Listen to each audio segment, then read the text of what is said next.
বিগত 5 মাসে আমরা দেখেছি প্রতিটি মন্ত্রণালয়ে দৃশ্যমান সাফল্য এসেছে। এই সফলতাগুলোকে আমরা মোটা দাগে 5টি বৃহৎ অর্জনে বিভক্ত করতে পারি।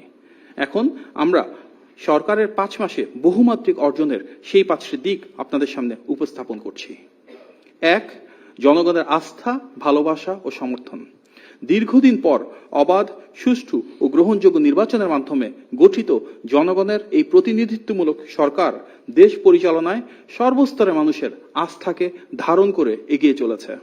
এই ব্যবস্থায় রাষ্ট্রীয় জবাবদিহিতা, প্রশাসনিক স্বচ্ছতা, বাক স্বাধীনতা, মানবাধিকার রক্ষা এবং আইনের অনুশাসন প্রতিষ্ঠার প্রতিটি প্রতিশ্রুতি অত্যন্ত দৃঢ়তার সাথে মাননীয় প্রধানমন্ত্রীর নেতৃত্বে রক্ষা করা হয়েছে। বিগত 2014 সালের ভোটারবিহীন একতরফা নির্বাচন, 2018 সালের আগের রাতের নির্বাচন এবং 2024 সালের একপাক্ষিক ডামি নির্বাচনের কারণে রাষ্ট্র ক্ষমতায় জনগণের প্রতিনিধিত্ব দীর্ঘকাল অনুপস্থিত ছিল। অবশেষে 2026 সালের 12 ফেব্রুয়ারি আপামর জনসাধারণ অংশগ্রহণে অনুষ্ঠিত একটি অবাধ, স্বতঃস্ফূর্ত ও নিরপেক্ষ নির্বাচনের মাধ্যমে গণতান্ত্রিক সরকার মাননীয় প্রধানমন্ত্রীর নেতৃত্বে রাষ্ট্রীয় দায়িত্ব গ্রহণ করে। ফলে দীর্ঘ প্রতীক্ষার পর জনগণ ফিরে পেয়েছে তাদের অধিকার এবং সরকার ও জনগণের মধ্যকার পারস্পরিক গভীর আস্থা ও নির্ভরতাই আজ এই রাষ্ট্র ব্যবস্থাকে একটি প্রকৃত কল্যাণমুখী গণতান্ত্রিক সরকার হিসেবে সুপ্রতিষ্ঠিত করেছে। আমরা কয়েকটি উদাহরণ হিসেবে যদি দেখি, শিশু রামিসা ধর্ষণ ও হত্যা মামলার রায় 19 দিনে এবং মেহেরপুরের শিশু ধর্ষণ মামলার রায় 29 কার্য দিবসের মধ্যে সম্পন্ন করে দ্রুততম সময়ে বিচার নিশ্চিতের নতুন নজির স্থাপিত হয়েছে। নারী ও শিশু নির্যাতন দমন আইনে মামলায় ডেথ রেফারেন্স ও আপিল অগ্রাধিকারের ভিত্তিতে শুনানির পর মাত্র 1 মাসে 10টি রায় ঘোষণা। শহীদ রাষ্ট্রপতি জিয়াউর রহমানের হত্যাকারী মোজাফফর হোসেনকে ঢাকা থেকে গ্রেফতার করা হয়েছে। তিনি দীর্ঘ 45 বছর ধরে পলাতক ছিলেন। বর্তমানে তিনি সেনা হেফাজতে আছেন। এটি গোয়েন্দা সংস্থার একটি অভূতপূর্ব সাফল্য। বহুল আলোচিত তনু হত্যা মামলার আসামি এবং শরীফ ওসমান হাদি হত্যা মামলার আসামিকে পার্শ্ববর্তী দেশ থেকে গ্রেফতার এবং দেশে প্রত্যর্পণের উদ্যোগ গ্রহণ করা হয়েছে। পুলিশের সাবেক মহাপরিদর্শক বেনজির আহমেদকেও ইন্টারপোলের সহযোগিতায় দুবাইতে গ্রেফতার এবং দেশে ফিরিয়ে আনার প্রয়োজনীয় আনুষ্ঠানিকতা চলমান। জুলাই আগস্টে ছাত্র জনতার গণ অভ্যুত্থানের প্রেক্ষিতে জাতীয় সংসদে জুলাই যোদ্ধাদের দায় মুক্তি আইন পাস। সন্ত্রাস বিরোধী আইনে কোন রাজনৈতিক দল বা সংগঠনের কার্যক্রম নিষিদ্ধ করার বিধানকে সম্পৃক্ত করে জাতীয় সংসদে সন্ত্রাস বিরোধী সংশোধন বিল পাস এবং ফ্যাসিবাদী সে অপশক্তি আওয়ামী লীগের রাজনীতির ক্ষেত্রে আমাদের একটি প্রাতিষ্ঠানিক এবং সংসদীয় সিদ্ধান্ত গ্রহণ। আদালতে দণ্ডপ্রাপ্ত আওয়ামী লীগ নেত্রী শেখ হাসিনাকে ফিরিয়ে আনার লক্ষ্যে ভারত সরকার কাছে প্রত্যর্পণের যে বিষয় সেটি প্রক্রিয়াধীন। সাধারণ মানুষের আর্থিক স্বস্তি নিশ্চিত করতে বিদ্যুৎ ব্যবহারের প্রিপেইড মিটারে ধার্যকৃত অতিরিক্ত মাসিক চার্জ তাৎক্ষণিকভাবে প্রত্যাহার। গ্রামীণ স্বাস্থ্য সেবা জোরদার এবং সেই লক্ষ্যে উপজেলা হাসপাতালগুলোকে 101 শয্যায় উন্নীতকরণ। প্রতিটি ইউনিয়ন ও শহরের প্রতিটি ওয়ার্ডে থাকবে স্বাস্থ্য ইউনিট, যেখানে পাওয়া যাবে প্রাথমিক চিকিৎসা সেবা। উপজেলা হাসপাতালগুলোতে আইসিইউ সুবিধা সহ জরুরি বিভাগ, ইনডোর ও আউটডোর সেবা এবং আধুনিক প্যাথোলজি সুবিধা সার্বক্ষণিক চালু। প্রতিটি ইউনিয়নে প্রাথমিক হেলথ কেয়ার ইউনিট গঠন এবং ঘরে ঘরে স্বাস্থ্য পরীক্ষা বা হেলথ স্ক্রিনিং কার্যক্রম চালু। সংসদীয় কার্যক্রমের প্রথম 25 কার্য দিবসের মধ্যে অভূতপূর্ব দ্রুততার সাথে জনস্বার্থ ও রাষ্ট্রীয় সংস্কার সংশ্লিষ্ট 94টি বিল পাস, অর্থাৎ অন্তর্বর্তী সরকারের গৃহীত অধ্যাদেশগুলোকে আইনে রূপান্তর। যৌথ বাহিনীর উদ্যোগে ইতিমধ্যে চট্টগ্রামের সীতাকুণ্ডের জঙ্গল শ্রীরামপুর, যেটা দীর্ঘদিন ধরে সরকারের নীতির বাইরে গিয়ে সেখানে আমরা দেখেছি কিভাবে সন্ত্রাসের নানা কর্মকাণ্ড পরিচালিত হতো, সেখানে অভিযান চালিয়ে কোনো প্রাণহানি ছাড়াই এলাকাটিকে সন্ত্রাসমুক্ত করা, যার প্রভাব আমরা সারা বাংলাদেশে আইন শৃঙ্খলা পরিস্থিতির উন্নতির মাধ্যমে দেখতে পাচ্ছি। পরিবেশ সুরক্ষায় দেশ জুড়ে আগামী 5 বছরে 25 কোটি বৃক্ষরোপণের বিশাল সামাজিক কর্মসূচি। ঢাকাকে দূষণমুক্ত করতে প্রাথমিকভাবে 250টি সর্বাধুনিক পরিবেশ বান্ধব বৈদ্যুতিক বাস চালুর ঘোষণা। ঢাকা শহরের ট্রাফিক ব্যবস্থাপনা আধুনিক ও গতিশীল করতে বেশিরভাগ গুরুত্বপূর্ণ এলাকাকে এআই বা আর্টিফিশিয়াল ইন্টেলিজেন্স প্রযুক্তির ব্যবহার শুরু। চট্টগ্রাম বন্দরে স্বয়ংক্রিয় কার্গো রিলিজ ব্যবস্থা চালু এবং ঢাকার যানজট নিরসনে 4টি আন্তজেলা বাস টার্মিনাল মহানগরের বাইরে স্থানান্তর নির্দেশ। সুপরিকল্পিত অর্থনৈতিক ব্যবস্থাপনার ফলে মূল্যস্ফীতি হ্রাস পেয়ে এখন 8.71% এবং বৈদেশিক মুদ্রার রিজার্ভ বর্তমানে $36.58 বিলিয়ন রূপান্তর। বৈদেশিক রেমিটেন্সের পরিমাণ বাড়ছে, যা বাংলাদেশের ইতিহাসের সর্বোচ্চ। প্রবাসীদের গভীর আস্থার প্রতিফলন হিসেবে গত মার্চ মাসে রেকর্ড পরিমাণ $3.75 বিলিয়ন রেমিটেন্স এসেছে।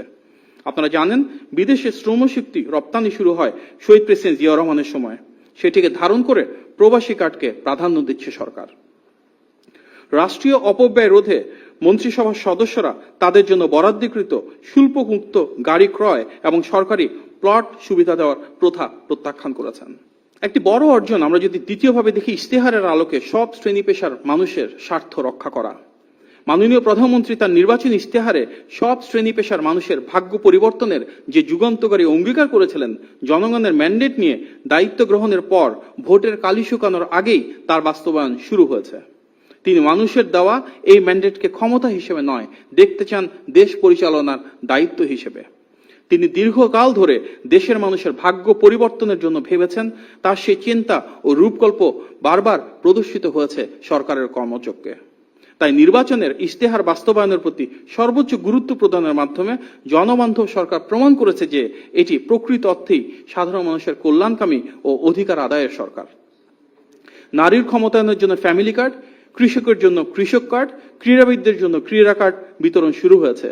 প্রবাসীদের জন্য প্রবাসী কার্ড চালু হচ্ছে। প্রাথমিকভাবে ভিন্ন ভিন্ন কার্ড প্রদান করা হলেও সামনের দিনগুলোতে সমন্বিতভাবে একটি ইউনিভার্সাল কার্ড প্রদানের উদ্যোগ থাকবে।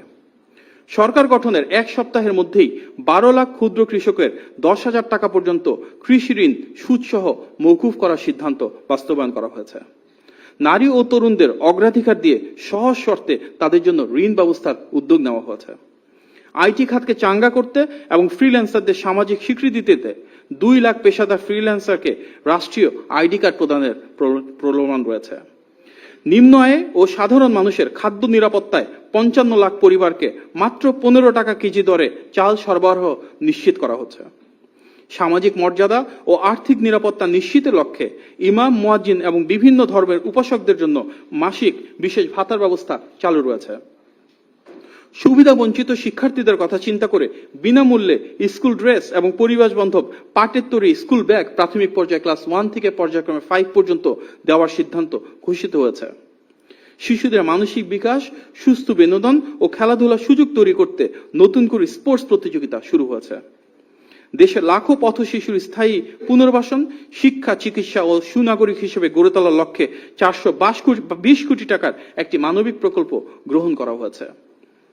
প্রথমবারের মতো জাতীয় তফসির প্রতিযোগিতার আয়োজন করেছে সরকার। এর অংশ নিতে আগ্রহী যোগ্য প্রার্থীদের কাছ থেকে ইতিমধ্যে আহ্বান করা হয়েছে অ্যাপ্লিকেশন। মানুষ গড়ার কারিগর শিক্ষকদের জীবনযাত্রা মানোন্নয়নে তাদের সম্মানী ও বেতন ভাতা পর্যায়ক্রমে বৃদ্ধি করার ঐতিহাসিক ঘোষণা এসেছে। নারী শিক্ষার প্রসার ও নারীর ক্ষমতায়নের জন্য অনার্স বা স্নাতক পর্যন্ত সকল ছাত্রীদের জন্য শিক্ষাকে সম্পূর্ণ ফ্রি এবং তাদের জন্য মেধার ভিত্তিতে বৃত্তির ঘোষণা দিয়েছেন মাননীয় প্রধানমন্ত্রী।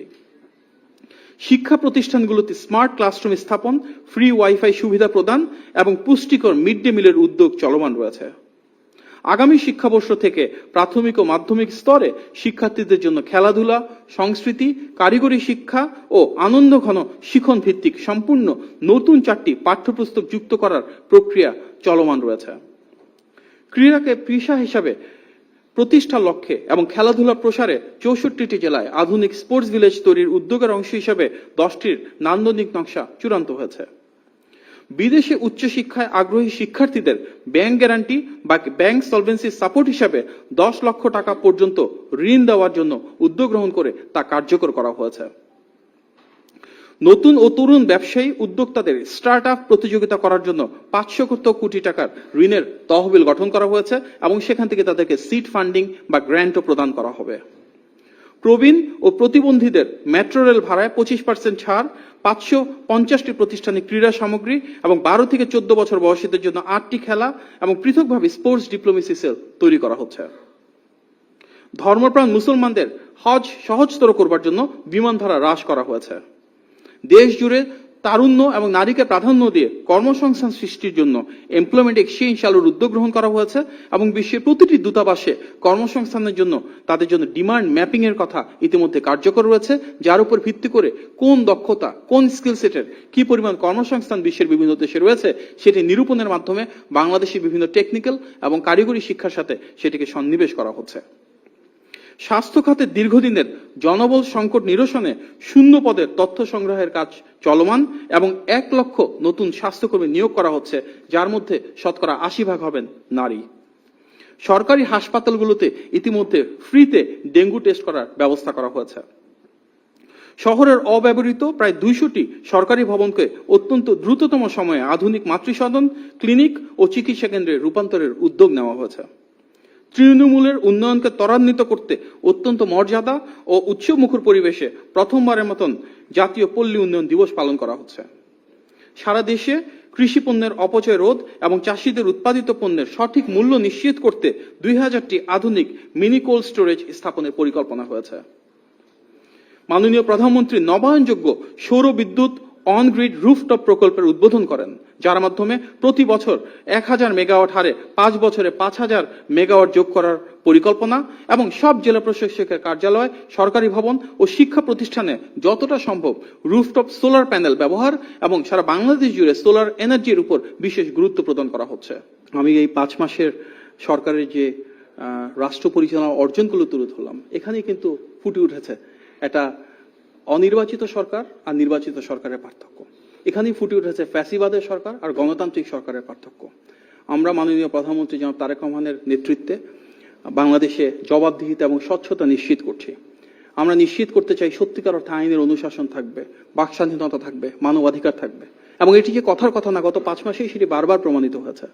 আপনি যে পতিত স্বৈরাচারের কথা বলছেন, স্বাভাবিকভাবেই আইনের অনুশাসন যখন আমরা সুনিশ্চিত করব, গত 16 বছরে ফ্যাসিবাদের এই দীর্ঘ সময়ে এবং জুলাই গণ অভ্যুত্থানে যারা গুম, খুন, হামলা, মামলা, মানবাধিকার লঙ্ঘন করেছে, অবশ্যই তাদের প্রত্যেকের বিচার হবে। যে মানবাধিকার লঙ্ঘনের আমরা কথা বলছি, সবচেয়ে বেশি সাফারার তো বিএনপি। আমরা যেই প্যারামিটারই বলি না কেন, প্রত্যেকটা ক্ষেত্রে আমাদের প্রতিটি শ্রেণীর, প্রতিটি পেশার এবং প্রতিটি গণতান্ত্রিক রাজনৈতিক দলের সংগ্রাম ছিল, ত্যাগ ছিল এবং বহু রক্তের উপর দাঁড়িয়ে আজকে একটি গণতান্ত্রিক রাষ্ট্র ব্যবস্থায় আমরা রাষ্ট্র পরিচালনার দায়িত্ব পেয়েছি। সুতরাং শহীদদের আকাঙ্ক্ষা ছিল এবং বর্তমানে যারা আহত রয়েছে তাদের যে আর্তনাদ রয়েছে, সেটিকে ধারণ করে বিএনপি ইনশাআল্লাহ প্রতিটি হত্যাকারীর বিচার সুনিশ্চিত করবে।